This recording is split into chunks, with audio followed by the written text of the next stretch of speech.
അടുത്ത 5 വർഷത്തിനുള്ളിൽ രാജ്യത്ത് 50 പുതിയ വിമാനത്താവളങ്ങൾ നിർമ്മിക്കാനുള്ള പദ്ധതിയുമായി കേന്ദ്ര സർക്കാർ. ഇതിൽ 15 എയർപോർട്ടുകളുടെ നിർമ്മാണം പുരോഗമിക്കുകയാണ്.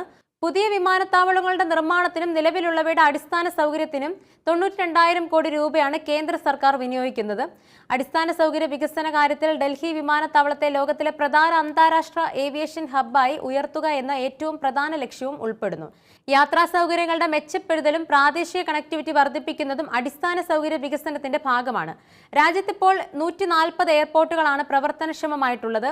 2047 ആകുമ്പോൾ ഇവയുടെ എണ്ണം ഇരട്ടിയിലധികമാക്കി 300-ൽ എത്തിക്കുക എന്ന ലക്ഷ്യവും കേന്ദ്ര സർക്കാരിനുണ്ട്. നോയിഡ, കർണൂൽ, പൂന, ജംഷഡ്പൂർ, ചെന്നൈ എന്നിവിടങ്ങളിൽ പുതിയ എയർപോർട്ട് നിർമ്മാണം പുരോഗമിക്കുകയാണ്. മഹാരാഷ്ട്രയിലെ Navi Mumbai greenfield international airport, ആന്ധ്രയിലെ ഭോഗപുരം എയർപോർട്ട് എന്നിവ മാർച്ച് 31-നകം പ്രവർത്തന സജ്ജമാകും. കൂടാതെ മിസോറാം, ലക്ഷദ്വീപ്, ഗുജറാത്ത് എന്നിവിടങ്ങളിലെ പുതിയ എയർപോർട്ട് നിർമ്മാണം 2026-ൽ പൂർത്തിയാകുമെന്നും പ്രതീക്ഷിക്കുന്നു.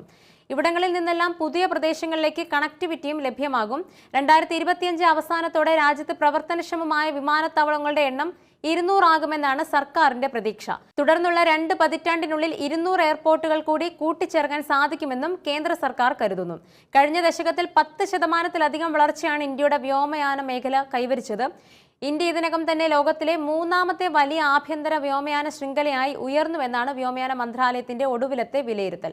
രാജ്യത്തെ വ്യോമയാന വികസന സംരംഭങ്ങൾ കാര്യക്ഷമവും വേഗത്തിലുമാക്കുന്നതിനായി ആഭ്യന്തര മന്ത്രാലയം അടക്കമുള്ള വിവിധ സർക്കാർ വകുപ്പുകളായി സഹകരിച്ചാണ് വ്യോമയാന മന്ത്രാലയം മുന്നോട്ട് പോകുന്നത്. പുതിയ എയർപോർട്ടുകൾ വരുന്നതോടെ ആഗോളതലത്തിൽ വ്യോമയാന മേഖലയിൽ ഇന്ത്യക്ക് അതിനിർണായക പങ്ക് വഹിക്കാൻ സാധിക്കുമെന്ന കണക്കുകൂട്ടലാണ് മന്ത്രാലയം. രാജ്യത്തെ ബുദ്ധിമുട്ടുന്ന വിമാന കമ്പനികളെ നിലവിലുള്ള ചട്ടക്കൂട്ടിൽ നിന്നുകൊണ്ട് പിന്തുണയ്ക്കുക, അമിതമായ യാത്രാനിരക്ക് ഈടാക്കുന്നത് തടയുക എന്നിവയും മന്ത്രാലയത്തിന്റെ സജീവ പരിഗണനയിലുള്ള കാര്യങ്ങളാണ്.